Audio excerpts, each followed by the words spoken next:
Hello बच्चों, आइए इस प्रश्न को पढ़ते हैं। क्या कोई ऐसा चालक है जिसे असीमित आवेश दिया जा सके? ऐसा चालक बताना है। आइए इस प्रश्न की मुख्य अवधारणा की चर्चा करें। मुख्य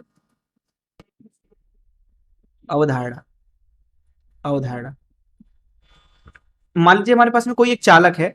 मान लीजिए इस तरीके से कोई एक चालक है। इसके ऊपर हम क्या करते हैं, आवेश दे देते हैं। तो आपको पता होगा कि किसी भी चालक को जब आप आवेश देते हैं तो वो आवेश उसकी सतह पर वितरित हो जाता है और वो केवल उसके सतह पे रहता है। तो मान लीजिए इस आवेश जो है इस तरीके से वितरित हो गया पूरे सतह पे। अब देखिए किस जगह पर कितना आवेश घनत्व होगा प्रति क्षेत्रफल, सिग्मा उसको बोल देते हैं। ये है डी क्यू भागे डी ए, अर्थात आवेश घनत्व प्रति क्षेत्रफल है। प्रति क्षेत्रफल कितना आवेश है, सिग्मा। वो दरअसल इस बात पर निर्भर करता है कि उस सतह का जो वक्र त्रिज्या है, रेडियस ऑफ कर्वेचर, वो कितना है। अर्थात अगर धातु का सतह जो है बहुत ही नोकीला हो इस तरीके से, तो उसका वक्रता त्रिज्या बहुत कम होगा। वहीं वो बहुत नुकीला ना हो, इस तरीके का हो, तो इसकी वक्रता त्रिज्या बहुत ज्यादा होगी। ये जो वक्रता त्रिज्या है इसको अगर हम आर बोलें, आर, तो जो ये आवेश घनत्व है वो व्युत्क्रमानुपाती होता है आर के। अर्थात नोकीला जगह मतलब ज्यादा आवेश, क्योंकि कम वक्रता त्रिज्या। इसलिए आपने यहां पे देखा कि मैंने यहां पे ज्यादा आवेशों को बनाया, यहां पे ज्यादा आवेशों को बनाया, यहां पे कम बनाया। तो ये पहली चीज आप समझें। दूसरी चीज यहां पे ये समझिए कि अगर कोई भी एक चालक है इस तरीके से, उसकी सतह पे इस तरीके से आवेश है, ठीक है, इस तरीके से, इस तरीके से है। अब मान लीजिए किसी एक जगह पे छोटा सा क्षेत्रफल है इस तरीके से, मान लीजिए डीए क्षेत्रफल, और यहां पे जो आवेश घनत्व है वो मान लीजिए सिग्मा है। अलग अलग जगह पे अलग अलग होगी, वक्रता त्रिज्या पे निर्भर करेगा। वक्रता त्रिज्या अगर बराबर हुई तब सभी जगह समान आवेश होगा, अन्यथा अलग अलग होगा आवेश घनत्व। यहां पे विद्युत क्षेत्र अगर पूछा जाए आपसे, तो वो विद्युत क्षेत्र होता है सिग्मा भागे एप्सिलॉन नॉट के बराबर। अर्थात किसी एक चालक सतह के पास, उसके एकदम सतह के करीब जो विद्युत क्षेत्र होता है वो सिग्मा भागे एप्सिलॉन नॉट के बराबर होता है।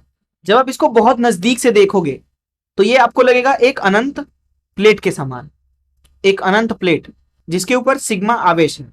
लेकिन आपने पढ़ा होगा कि किसी एक अनंत प्लेट की वजह से जो विद्युत क्षेत्र होता है उसके पास में वो नियत होता है और उसका मान होता है सिग्मा भागे 2 एप्सिलॉन नॉट। इसको E1 बोल देते हैं बल्कि। तो यहां पे ये सिग्मा भागे एप्सिलॉन नॉट का मतलब क्या है, ये E जो है वो दरअसल इस छोटे से क्षेत्रफल की वजह से विद्युत क्षेत्र है, धन इस पूरे बाकी के आवेशों की वजह से विद्युत क्षेत्र है। ये दरअसल कुल विद्युत क्षेत्र है, कुल। अगर यहां पे मैं लिखना चाहूं डीए क्षेत्रफल द्वारा कितना विद्युत क्षेत्र है, तो वो हो जाएगा सिग्मा भागे 2 एप्सिलॉन नॉट के बराबर। तथा अगर मैं पूछूं कि क्षेत्रफल डीए के अलावा अलावा बाकी बाकी आवेश द्वारा, बाकी आवेश द्वारा, तो ये कितना हो जाएगा, कुल विद्युत क्षेत्र ऋण डीए द्वारा विद्युत क्षेत्र, अर्थात सिग्मा भागे 2 एप्सिलॉन नॉट। इसलिए हम बोलेंगे कि डीए क्षेत्रफल पर चालक के बाकी आवेशों की तरह जो विद्युत क्षेत्र लगाया जा रहा है वो है सिग्मा भागे 2 एप्सिलॉन नॉट। तो यहां पे आप इस तरीके से लीजिए, ये मान लीजिए हो गया डीए क्षेत्रफल, डीए क्षेत्रफल, यहां पे आवेश घनत्व तो सिग्मा है। जो ये डीए क्षेत्रफल है इसके ऊपर बाहरी आवेशों के द्वारा जो विद्युत क्षेत्र है उसका मान कितना है, सिग्मा भागे 2 एप्सिलॉन नॉट। इसलिए अगर मैं पूछूं कि इस क्षेत्रफल पे जो बल है वो कितना होगा, तो क्योंकि यहां पे धन आवेश माना है हमने, पूरा इस क्षेत्रफल पे धन आवेश वितरित है एक समान रूप से, क्योंकि बहुत छोटा क्षेत्रफल है तो लगभग लगभग इसके ऊपर समान आवेश घनत्व तो मान लेते हैं सिग्मा का मान। तो ये हो जाएगा जो बल होगा विद्युत क्षेत्र की दिशा में ही होगा, उसको एफ बोल दे। तो यहां बल का मान लिखेंगे हम एफ बराबर, देखिए जितना आवेश होगा, मान लीजिए डी क्यू आवेश है ए क्षेत्रफल पर गुड़े बाहरी क्षेत्रफल ई, डी क्यू कितना होगा सिग्मा गुड़े डी ए।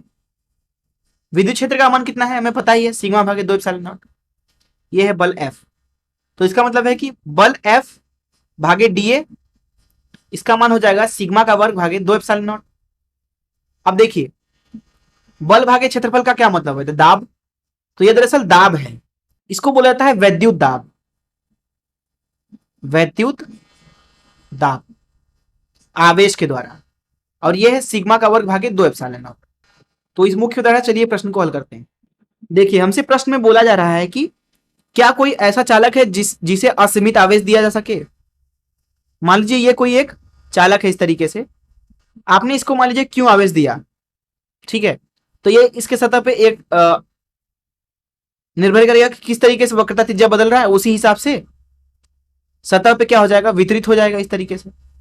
अगर इस आवेश का मान हम बहुत बड़ा करें, अर्थात अनंत की तरफ ले जाएं, असीमित उसको आवेश देने लगे, तो इसके सतह पे जो दाब है, विद्युत दाब, जो कि किधर की दिशा में है, हालांकि दाब की कोई दिशा नहीं होगी, लेकिन आप मान सकते हैं कि क्षेत्रफल के ऊपर बाहर की दिशा में बल लगेगा, अर्थात जो विद्युत दाब है उसकी वजह से पूरे क्षेत्रफल पर इस तरीके से बाहर की तरफ बल लग रहा है। विद्युत दाब उसको ढकेल रहा है बाहर की तरफ, इस तरीके से धकेल रहा है बाहर की तरफ। ये जो दाब है इसका मान कितना है, P बराबर सिग्मा का वर्ग भागे 2 एप्सिलॉन नॉट। हालांकि अलग अलग जगह का अलग अलग होगा, क्योंकि अलग अलग जगह का सिग्मा भी अलग अलग है, लेकिन जब आप Q अनंत कर दोगे तो हर एक जगह पे सिग्मा भी क्या होगा, अनंत की तरफ जाएगा, क्योंकि सिग्मा क्या होता है, क्षेत्रफल, सॉरी आवेश भागे क्षेत्रफल, आवेश भागे क्षेत्रफल। आवेश को अनंत कर रहे हो तो सिग्मा भी अनंत की तरफ जाएगा। इसका मतलब है कि दाब जो है वो भी अनंत की तरफ जाएगा।